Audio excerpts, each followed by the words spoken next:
Yes, I'm going to show you on how to place the flute on your lips, and so that you can be able to blow the flute without no fluctuation along as you blow.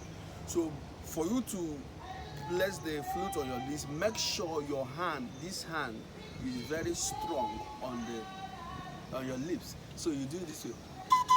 You find that no fluctuation of air, but if you do it will not work at all. It will never work.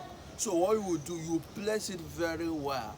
But remember, I did a video on how to hold your hands. So because if you know how to hold your hands very well, you can be able to place it very well on your lips. So what you will do, you do it this way. But if you don't do it very well,